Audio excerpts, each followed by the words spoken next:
प्यारे दर्शकों, please video को 500 लाइक और कमेंट जरूर करें। देखते हैं इस बार हमें कितने लाइक्स मिलते हैं। प्लीज सब्सक्राइब करें। Thank you so much. Chapter 2118 the prologue begins. उसने मुझसे कहा कि मैं उसकी बेटी हूं, ज़हू झेंग, इसलिए मैं जिसे चाहूं खा सकती हूं। ज़हू वायु अभी बस 2-3 साल की बच्ची थी। उसकी समझ इतनी नहीं थी कि दुनिया को सही से जान सके। झंग यी हल्का सा मुस्कुराया, समझ नहीं पाया कि कैसे समझाए। तुम लिजर्डमैन को जितना चाहो खा सकती हो, लेकिन इंसानों को नहीं। ज़हू वायु ने सिर हिलाया। हां, यही बाद में आंट ली लिंगशु ने भी कहा था, इसलिए तो मैं शिकार पर निकली थी। ब्रदर, उसने झंग यी की तरफ देखा। मैंने जो किया वो सही था ना? हां, बिल्कुल सही था, लेकिन ये काम बहुत खतरनाक भी है। झंग यी उसे वापस ले जाना चाहता था। ज़हू वायु पहले ही वुलुयन एम्पायर में काफी दहशत फैला चुकी थी और हुएक्सू किंगडम को भी अप्रत्यक्ष रूप से बहुत समय दिलाया था। अगर वो यही रहती तो वुलुयन एम्पायर जरूर उसे मारने की पूरी कोशिश करता। ज़हू वायु, अपने ब्रदर के साथ वापस चलो। वहां हमारे पास बहुत सारा अच्छा खाना है, सब तुम्हें दे दूंगा। झंग यी ने बड़े प्यार से समझाया, लेकिन यह सुनकर ज़हू वायु की आंखें अचानक चौकनी हो गई। उसने जोर से सिर हिलाया। नहीं, अगर मैं वापस गई तो डैड फिर से मुझे बंद कर देंगे और बाहर नहीं जाने देंगे। झंग यी को ज़हू झेंग की आदतें याद आई और मुस्कुराकर सिर हिलाया। ये तो सच है, लेकिन अगर तुम यहां रुकी तो मर भी सकती हो। ज़हू वायु ने थोड़ा सोचा और बोली, हां, सही है। उन्होंने बाद में बहुत ताकतवर लिजर्डमैन भेजे थे मुझे मारने, लेकिन ज़हू वायु बहुत चालाक है, सबसे बच गई। ये कहते हुए उसने सिर झुका लिया, लेकिन आंखों में हल्की चमक थी। ये तो जैसे हाइड एंड सीक हो। कितना मजेदार। मुझे तो बहुत अच्छा लगता है, इसलिए मैं अभी वापस नहीं जाना चाहती। झंग यी को लगा कि उसके भीतर एक अजीब सी बगावती जिद छिपी हुई है। उसने ज़हू वायु को जबरदस्ती करने की कोशिश नहीं की।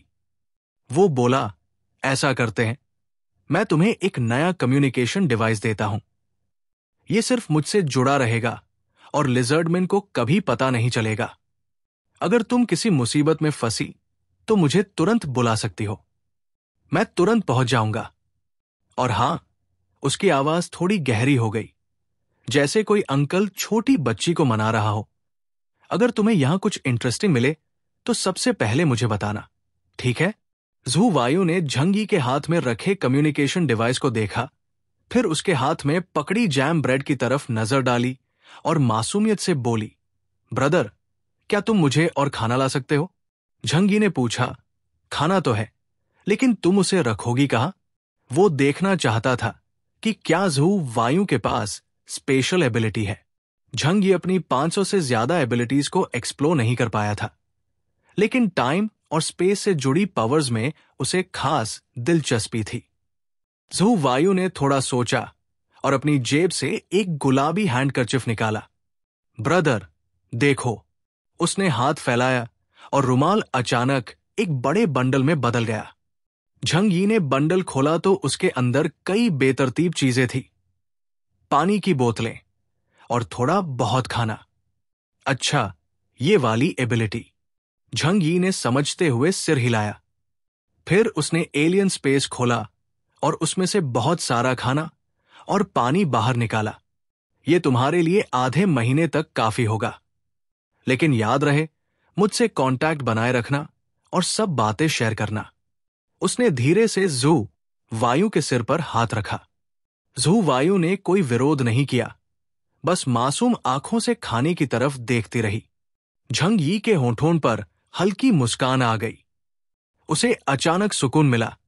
वो महिला नेता युएन कोंगे, जिसने डरावनी साजिश रची थी, तिएनहाई सिटी में लाखों लोगों को ज़ॉम्बीज से मरवाया था और एलियन ऑर्गेनाइजेशन को लगभग खत्म कर दिया था, वो अब इस दुनिया से जा चुकी थी। उसके सामने खड़ी ये बच्ची ज़हू वायु, उसका आधा खून लिए हुए, उसी जैसी शक्ल रखती थी। Thank you, big brother.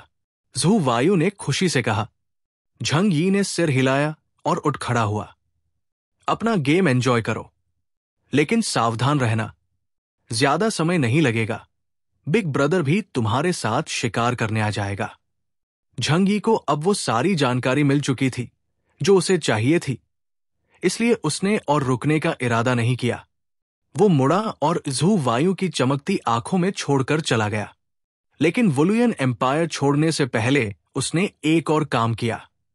वो एक खदान में पहुंचा और वहां अपने साथ रिक्रूट किए गए टोटोरो और कई बरोइंग बीस्ट्स छोड़ दिए, क्योंकि वुलुयन एम्पायर में वैसे भी ऐसे इंजीनियरिंग बीस्ट्स बहुत मिलते थे और उनका दिखना सामान्य था, इसलिए किसी को शक नहीं हुआ। झंग यी ने स्काई आई सर्वेलेंस नेटवर्क को चुपचाप बाईपास कर लिया। हालांकि सिस्टम में हल्की गड़बड़ी दर्ज हुई, लेकिन स्टाफ ने उसे गंभीरता से नहीं लिया। झंग यी ब्लिजर्ड सिटी वापस लौटा। सुबह हो चुकी थी। उसने थोड़ा आराम किया और अगले दिन यांग जिंगसन से मिला।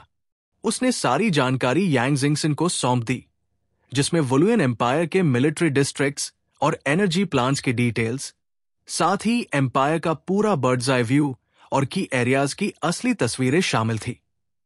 ये सारी जानकारी इनह्यूमन आर्मी के हर मेंबर तक जाएगी, ताकि उन्हें पहले से सब कुछ पता हो। इस तरह वो वक्त आने पर कंफ्यूज नहीं होंगे। साथ ही हम लोकल इमेजरी देखकर अपनी ऑफेंसिव स्ट्रैटेजी फाइन ट्यून कर सकते हैं, झंग यी ने कहा। यांग जिंगसन ने सिर हिलाया। उसे बड़ी स्ट्रैटेजी में कोई दिक्कत नहीं दिखी। ब्रदर, क्या अब हम निकल रहे हैं? यांग जिंगसन की ऑब्सिडियन आंखों में दबा हुआ जोश झलक उठा।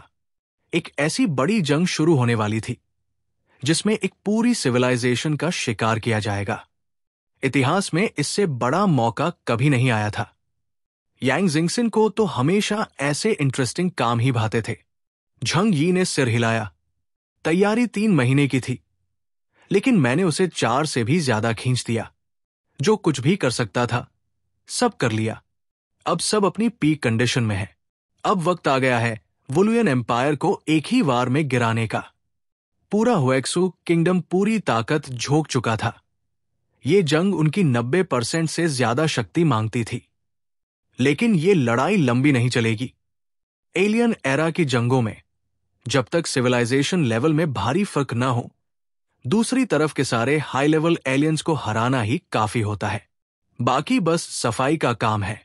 और जहां तक बाहरी दुनिया का सवाल है, क्या हुएक्सू किंगडम को यह डर होना चाहिए कि उनकी अनुपस्थिति में कोई और उन पर हमला करेगा? चैप्टर 2169, कोई नुकसान नहीं। झंग यी ने इस चिंता पर बिल्कुल ध्यान नहीं दिया, क्योंकि जैसे ही वो ये युद्ध जीतेंगे, उन्हें मिलने वाले रिसोर्सेज पूरे हुएक्सू किंगडम की शक्ति को विस्फोटक तरीके से बढ़ा देंगे। भले ही आसपास के देश नाराज हो, हुएक्सू किंगडम अब पलटवार कर सकेगा और इस मौके का बहाना लेकर काउंटर अटैक और ऑक्यूपेशन होना तय है। यांग जिंगसन ज्यादातर झंग यी के आदेश मानती थी, लेकिन उसकी रणनीतिक प्लानिंग ज्यादा गहरी थी। ये सब उसने सिर्फ जीत की संभावना बढ़ाने और नुकसान कम करने के लिए किया। लू केरन की शक्ति भी सैक्रिफाइस स्पिरिट मिलने के बाद बहुत बढ़ गई थी। जहां काम पूरा करने में 6 महीने लगने थे, उसने 4 महीने से भी कम में कर दिखाया। झंग यी की चाहत आखिर सामने थी। बैटलशिप, सुपर बैटलशिप, कुल 3 जहाज। एक तो कैंग युअन ट्राइब से छीना गया था और लू केरन ने 4 महीने में 2 और बिल्कुल वैसा ही बना दिया। झंग यी ने खुद उसका अनुभव तो नहीं किया था, लेकिन ये सुपर बैटलशिप, जो कैंग युअन क्लैन की नींव था, उसकी शक्ति आधुनिक मिलिट्री इंडस्ट्रियल कंपनियों की कल्पना से कहीं ज्यादा थी। अब समय आ गया है युद्ध शुरू करने का। झंग यी ने पूरी तरह तैयार सेना को देखा और गहरी सांस छोड़ी। इस बार उसने आधा साल सिर्फ इस बड़ी लड़ाई की तैयारी में लगाया था। हार का सवाल ही नहीं। पूरे ग्रह से हुएक्सू किंगडम के सबसे बड़े खतरे को मिटाना ही होगा। एक्शन वाले दिन तक झंग यी ने 6 क्षेत्रों के उच्चाधिकारियों को भी नहीं बताया था। हम युद्ध पर जा रहे हैं, तुम लोग हुएक्सू कंट्री में ही रहो।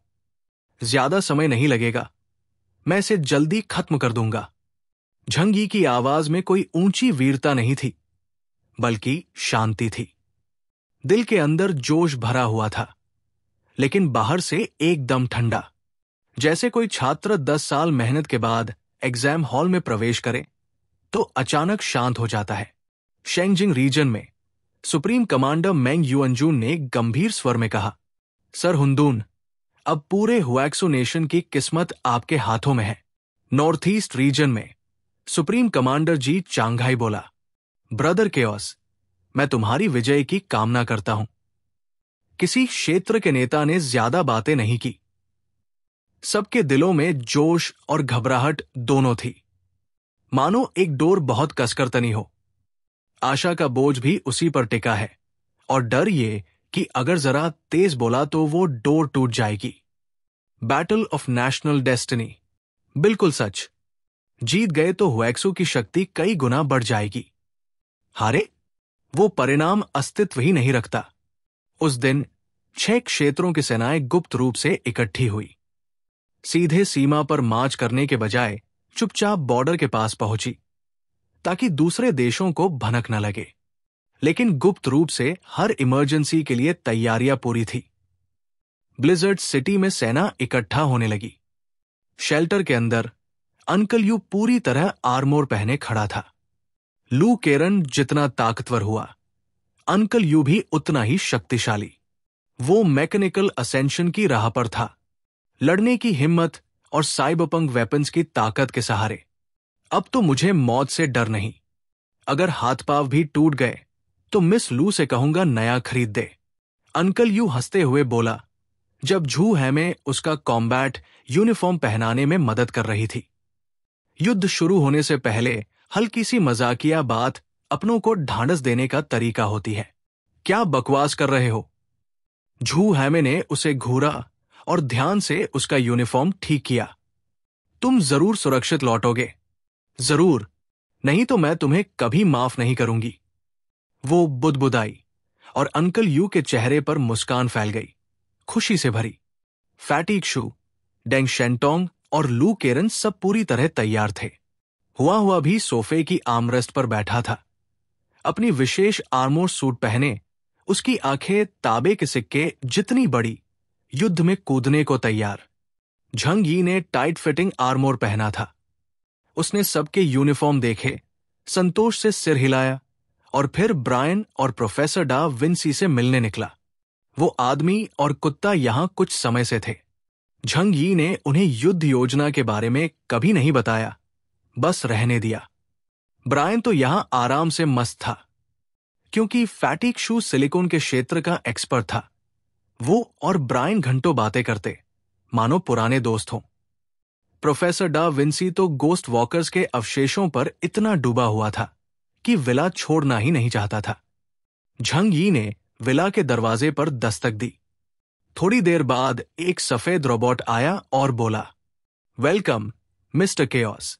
झंग यी मुस्कुराते हुए अंदर आया और देखा कि पूरा विला अब लैबोरेटरी में बदल चुका है। अजीब जार्स और बायोलॉजिकल सेल्स से भरे स्पेसिमेन हर जगह पड़े थे। प्रोफेसर डा विंसी सोफे पर बैठा था, आंखें थकी हुई। पास में दर्जनों एम्प्टी बॉटल्स थी और उसके कपड़े उल्टी से सने हुए थे। प्रोफेसर डा विंसी, आप कैसे हैं इन दिनों? झंग यी ने मुस्कुराते हुए पूछा। ओह, नॉट बैड। हिकअप। यहां आराम है, कोई परेशान नहीं करता। लेकिन केओस, तुम लोग युद्ध पर जा रहे हो? वो लड़खड़ाते हुए उठा और खिड़की से बाहर देखा। पूरे ब्लिजर्ड सिटी में हलचल थी। आवाजें उसे साफ सुनाई दे रही थी। झंग यी ने मुस्कुराते हुए सिर हिलाया। हां, और तुमने कहा था कि तुम भी मदद करना चाहते हो। प्रोफेसर डा विंसी ने शराब का घूंट लिया और बोला, ऑफ कोर्स, मुझे भी अंडरग्राउंड वर्ल्ड देखना है। हिकअप, तुमने बहुत तैयारी की है। मुझे भरोसा है ये बार सुरक्षित होगा। झंग यी काफी देर तक ब्रायन को नहीं देख पाया तो उत्सुकता से पूछा, ब्रायन कहाँ है? प्रोफेसर डा विंसी का चेहरा तुरंत बिगड़ गया। जरा रुको, उसने नाखुशी से कहा। झंग यी ने पलकें झपकाई, कुछ समझा नहीं। अचानक ऊपर से जमीन और दीवारें हिलने लगी। भूकंप? असंभव। अगर सच में होता तो इंटेलिजेंट सिस्टम पहले ही वार्निंग दे देता। 3-5 सेकंड में कंपन बंद हो गया। ब्रायन सीढ़ियों से उतरा, सिर्फ बॉक्सर पहने। झंगी को देखते ही बोला, हे केओस, कितने दिनों बाद मिले। वो सीधे किचन गया, फ्रिज से दूध की बोतल निकाली और गटागट पी गया। हाँ, बहुत बढ़िया। उसने राहत की सांस ली और फिर ऊपर भाग गया। बस बहुत हुआ, बदबूदार कुत्ते। कब तक ये सब चलता रहेगा? प्रोफेसर डा विंसी गुस्से से चिल्लाया।